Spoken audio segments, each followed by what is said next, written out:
I need to speak to the one whose soul is shattered, to the one who has screamed into the silence and thought that God did not hear. You've cried in the darkness. You've whispered through your tears.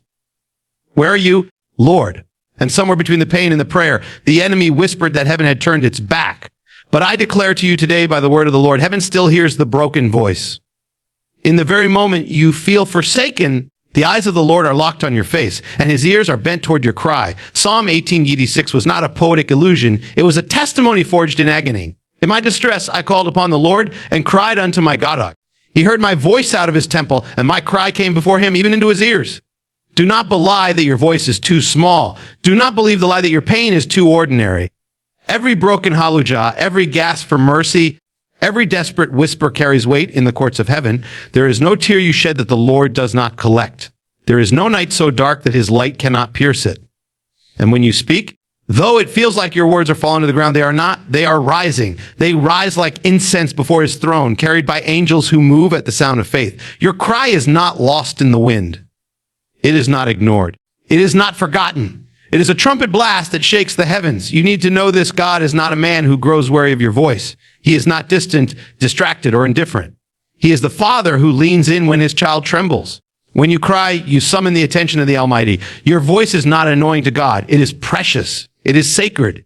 And it moves him. If a human father would leap to the aid of his weeping child, how much more will your heavenly Father arise when his beloved cries out? Some of you have been crying, and the silence has made you bitter. Some of you stopped praying because you thought your voice didn't matter. But I speak to your spirit now. Revive your cry. Return to the place of holy desperation. The Lord is near to the brokenhearted. He is drawn to the contrite. It is not your perfection that gets his attention.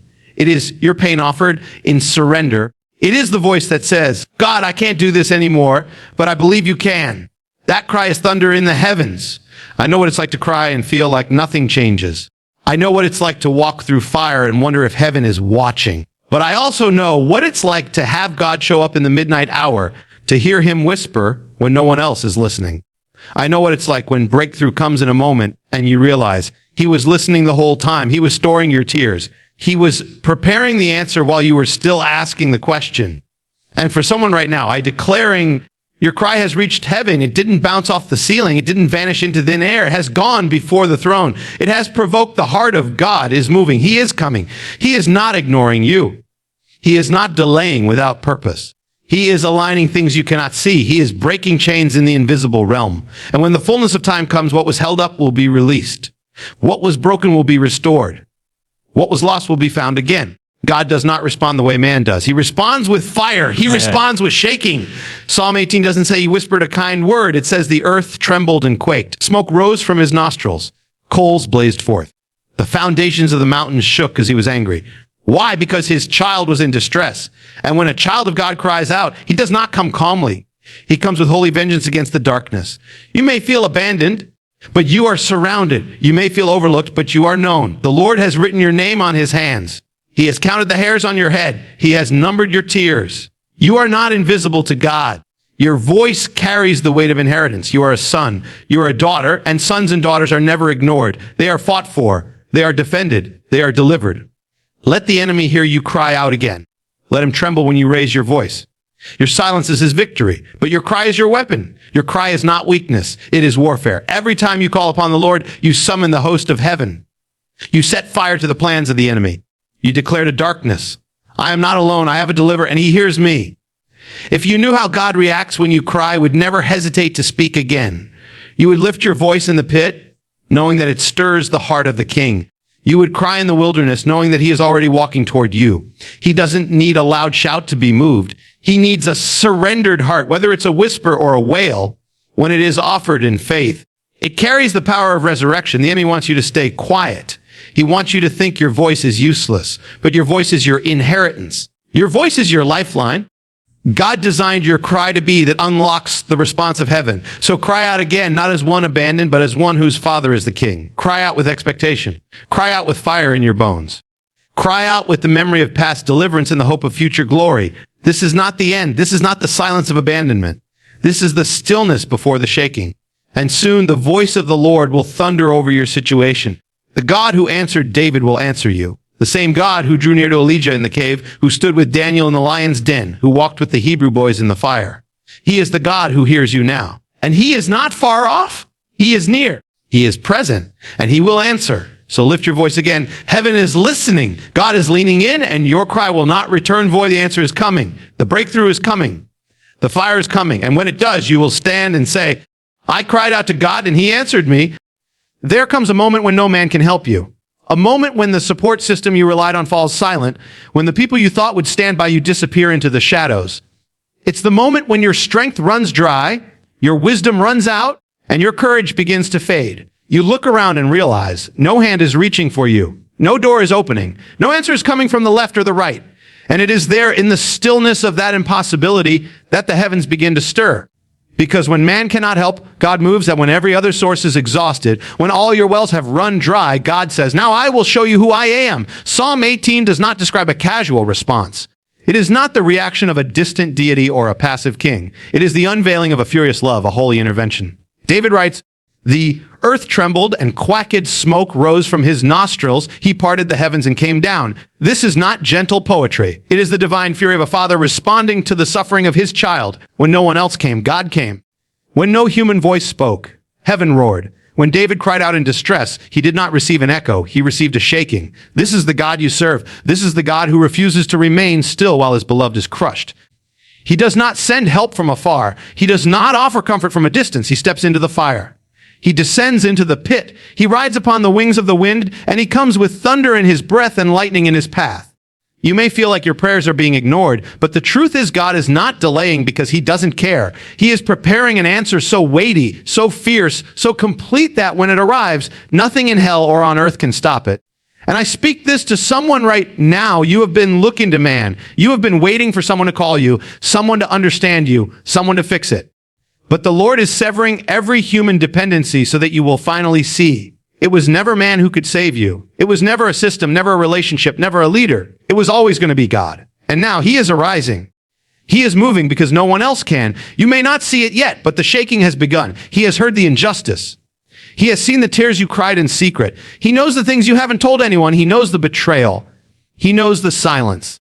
He knows the moments when you questioned if life was worth continuing. And though you felt alone, he was there. Though you thought your cries went unanswered, he was collecting every word and storing every groan in the chambers of his mercy. Heaven has a response for your distress, and it is not mild. It is not small. It is not late. It is the power of the Creator awakened on your behalf. When God arises, creation bends. When God moves, obstacles shatter. When he decides to act, no force in existence can hinder him. He does not need permission. He does not negotiate. He does not ask for help. He comes with authority, and he comes with fire. And if you are in that place right now, if you've reached the limit of your strength, if you've run out of options, if your body is tired and your spirit is weary, then you are exactly where God wants to meet you. He does not need you to climb your way to him. He wants you to collapse at his feet. He wants you to finally say, God, I have nothing left but you. Because in that confession, he becomes everything you need. God moves when man can't help because he will not share his glory. He will not let another name be praised for your deliverance. He will not let you say, my bank account saved me, or my friend rescued me, or my own intelligence figured it out. No. He waits until every door has closed. He waits until you can't fake your strength anymore. He waits until you're desperate, until your heart is stripped, until your pride is crushed. And then he comes. And when he comes, he changes everything. Some of you are praying for a quiet answer, but God is preparing a loud deliverance. Some of you are asking for comfort, but he is preparing a confrontation. You want peace, but he is bringing justice. You want a way out, but he is preparing a way through. His response may not look like what you expected. It may shake the ground beneath you. It may break some things apart. It may rearrange everything you thought was secure. But when he is done, you will stand in the ruins of your past and proclaim, the Lord himself delivered me. God is not a counselor who merely listens. He is a warrior who fights. He does not sit in silence while his people are crushed. When he hears the cry of the righteous, he puts on righteousness like armor. He rides into battle. He shouts from the heavens. He strikes down the enemies that rise against you, seen and unseen. And when he is done, he lifts you out of the pit. He sets your feet on solid ground, and he wipes every tear from your eyes. You may have been disappointed by people, but you will not be disappointed by God. You may have been forgotten by friends, but you are engraved on his hands. You may have been rejected by the world, but you are pursued by the King of Glory. And his pursuit is not casual. It is furious. It is relentless. It is filled with fire and purpose. I need you to believe this again. God is moving, not tomorrow, not someday. Now, you may not feel it, you may not see it, but the shift has already begun. The heavens are open. The answer is coming. The storm is breaking. The delay is ending. God is stepping in, and he is not coming gently. He is coming with thunder because the pain you endured has reached his throne. Your story will not end in silence. Your life will not be defined by what man could not do. You will not be a victim of delay or defeat. You will be a testimony of divine intervention. You will be a living witness that when all help failed, God did not. And every person who saw your pain will see your restoration. Every enemy who celebrated your fall will watch you rise. Every demon that tried to destroy you will be silenced by the sound of your deliverance. So take heart, child God, you are not forgotten. You are not forsaken. You are not helpless. You are standing in the place where heaven begins to move. And the God who moves when man can't is already on his way. There is something the enemy never wants you to discover. Your cry is not just a plea for survival. It is a divine weapon. It is the spark that ignites the fire of heaven's intervention. When you cry out to God in desperation and faith, it is not weakness. It is not surrender to defeat. It is the moment when your earthly voice becomes a heavenly trumpet and your cry becomes the catalyst for victory. You thought you were breaking. You thought you were finished. But in that cry, God heard not just pain, he heard power. He heard faith that refused to die. He heard a sound that moved heaven to act. Psalm 18 is not a psalm of pity. It is a psalm of breakthrough. David says, he drew me out of many waters. He delivered me because he delighted in me. Your cry does not repel God. It draws him in. When you cry out, you are not begging an indifferent God to listen. You are calling upon the one who has been waiting, the one who has been watching, the one who is ready before you ever opened your mouth. He delights in you. He doesn't tolerate your pain. He rushes into it with victory in his wings. Your cry marks the turning point. It is the moment the battle begins to shift. The enemy trembles not when you are silent, not when you fake strength, but when you break open your heart and cry out with everything in you. God, I need you!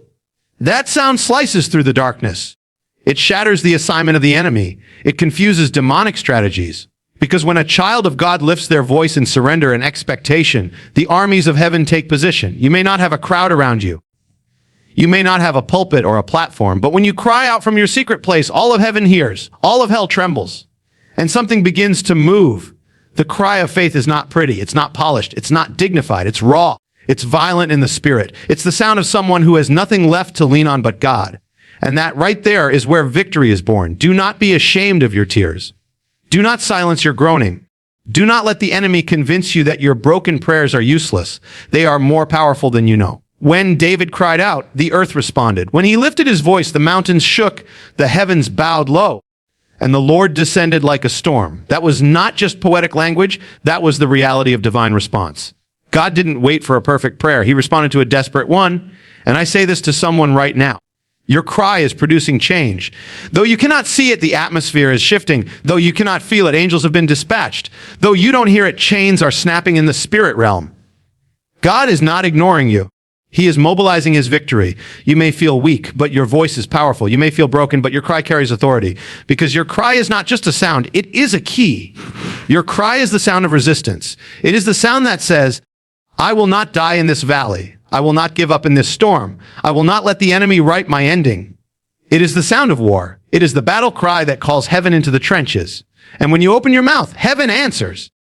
Not with a whisper, but with a roar. Not with a suggestion, but with salvation. God doesn't respond with pity. He responds with power.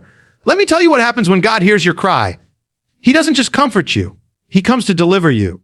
He doesn't just sit beside you. He stands against your enemies. Psalm 18 says he rode upon a cherub and flew. That means he didn't walk toward you. He rushed. He didn't delay. He moved with urgency. Why? Because the cry of his beloved had reached him, and his love demands action. God doesn't just feel your pain. He does something about it. When you cried, heaven heard, and when heaven hears, earth shakes. The waters part. The fire falls. The breakthrough comes. You may think your cry was small, but to God, it was a signal. It was the release of faith. It was the sound that aligned the heavens with your situation. And now the process has begun. The deliverance is unfolding. The rescue is underway. You will not stay in this pit forever. You will not drown in these waters. God is drawing you out, not because you earned it, not because you performed well, but because he delights in you. This is not the end. This is not the collapse. This is the moment before the shift. This is the moment before the testimony. And your cry is the bridge between your suffering and your deliverance. Do not let the enemy silence you. Do not let religion shame you. Let your cry rise like incense. Let your desperation be turned into declaration. Let your pain find its voice, because your voice is your victory. There's a reason the enemy attacks your mouth. There's a reason he wants you silent, because he knows what your cry can do. He knows your voice is dangerous. He knows that one cry, one shout, one desperate prayer can split the heavens wide open and bring a miracle into the middle of your storm. So cry out. Cry like the woman who touched the hem of his garment. Cry like Bartimaeus who shouted until Jesus stopped in his tracks. Cry like the widow who wore down the unjust judge. Your cry is persistence. Your cry is faith. Your cry is a spiritual earthquake. I know you're tired. I know you've cried before and nothing seemed to happen. But do not stop now. Do not grow silent now. The next cry could be the one that breaks the dam. The next shout could be the one that brings down the wall. The next groan could be the one that causes the heavens to thunder. Don't let go. Don't shut your mouth. Don't hold your breath. Let it out. Let it rise. Because that cry is not just sorrow. It is prophecy. It is power. It is your victory in motion. Your testimony is being written in your weeping.